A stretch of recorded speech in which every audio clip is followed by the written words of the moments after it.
Momentum is lost in the gaps, not in the big fails. So here's why just today is destroying your life. So let me say something that you're not going to like straight off the back. You didn't lose momentum because you failed. You lost it because you kept giving permission to yourself.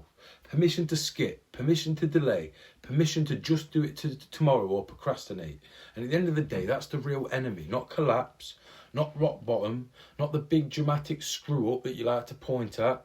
It's the slow rot that's happened in the gaps. And if you're honest, you already know that.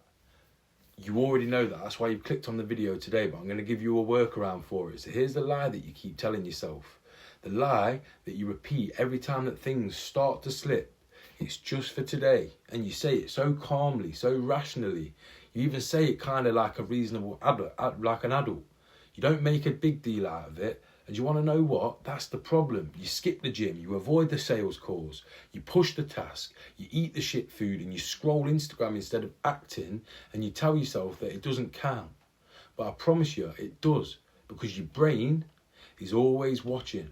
So every time you say, oh, it's just today, your nervous system learns something about you. It learns that this man negotiates.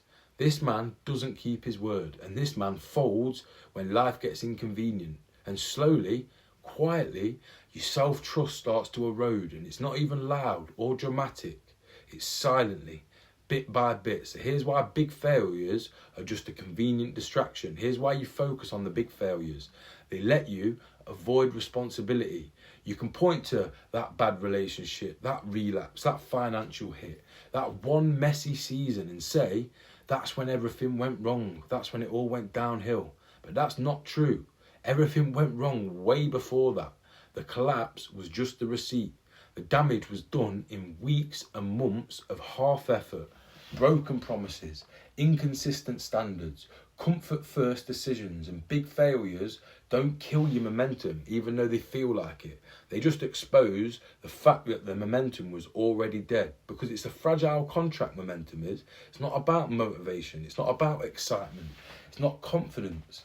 Momentum is a contract between you and yourself, and every skip day is a breach of that contract. Not because the action itself was massive, but because you said you'd do it and you didn't. And this is the part that men hate hearing.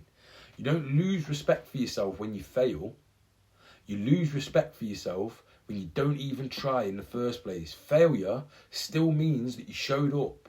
Skipping means that you've just avoided yourself completely, and avoidance always costs more than effort. So here is a Tuesday night problem. Let's talk about the real danger zone. It's not Monday. It's not that new year, new me magical moment. It's not the comeback phase that every man's been through. Tuesday night, nothing's wrong, nothing's urgent, nothing's on fire. You're just flat. So that's where momentum is either protected or murdered. So this is the night where you say, I'll just reset properly tomorrow. I deserve a night off. It's been a long day. And once again, those words sound so reasonable, but they're not. They're neutral. They're training data. You're training yourself how to behave when nobody's watching. And that version of you is running your life consistently. And until you let the winning version of yourself take over, nothing's going to change. So here's the real slide that begins before you ever notice it. And this is where momentum actually dies. You don't fall off a cliff. You just loosen your standards. And then you loosen them again. And then you stop noticing when they've moved. You still talk like a disciplined man. You still think like a capable man. But you don't act like one. And that's the problem. And that disconnect is where the anxiety comes from in the first place. That off feeling that you just can't explain. That's not stress. That's not burnout. That's misalignment. You're living below your own standards, and your nervous system knows it. It knows it because you can't bullshit yourself as well as you think you can, because self-sabotage is boring, not chaotic. Most men imagine self-sabotage as the chaos, the drugs, the alcohol, the blow-ups, the explosions. That's the extreme version. Real self-sabotage is boring.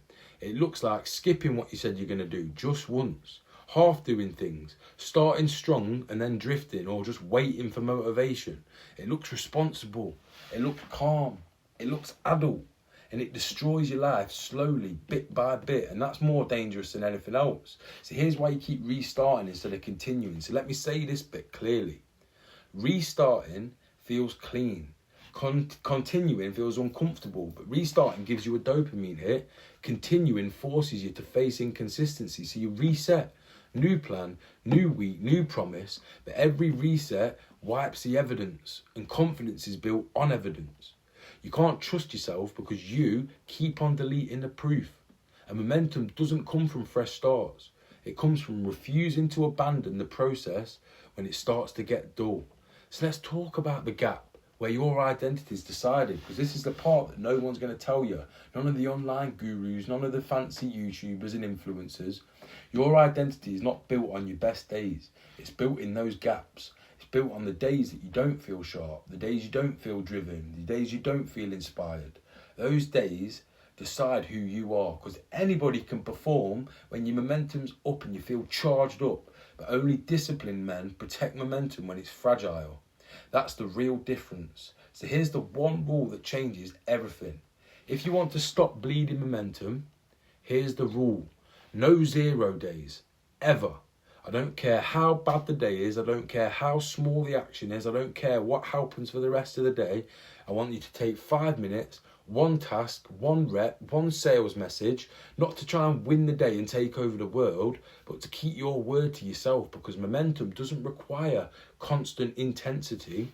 It requires reliability, and reliability rebuilds self-trust faster than motivation ever will or ever can.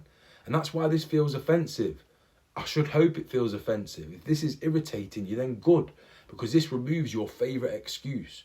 No longer can you blame circumstances, stress, burnout, timing, other people. This makes it so simple. Not easy, but simple. And simple terrifies men who like complexity instead of simplicity. And this is where men can learn to become unfuckwithable. So let me say this clearly. Unfuckwithable is not loud, it's not aggressive, it's not motivational. It's quiet consistency. It's knowing I do what I said I would do even when nobody sees it.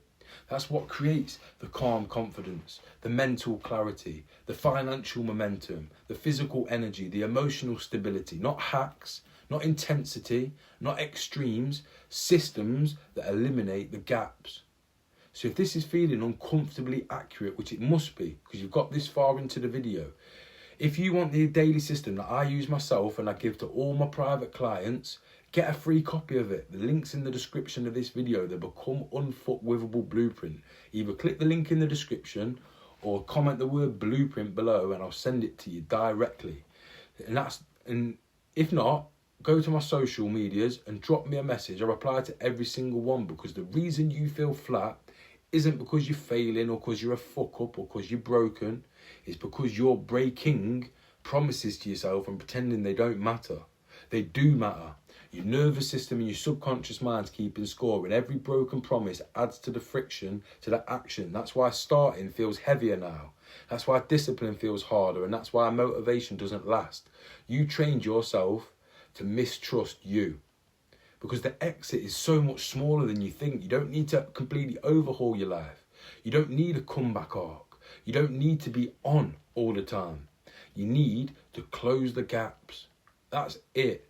So stop letting just today slide. Stop deleting evidence, and definitely stop negotiating with yourself, because one kept promise today does more than the perfect plan tomorrow that you never take any action on.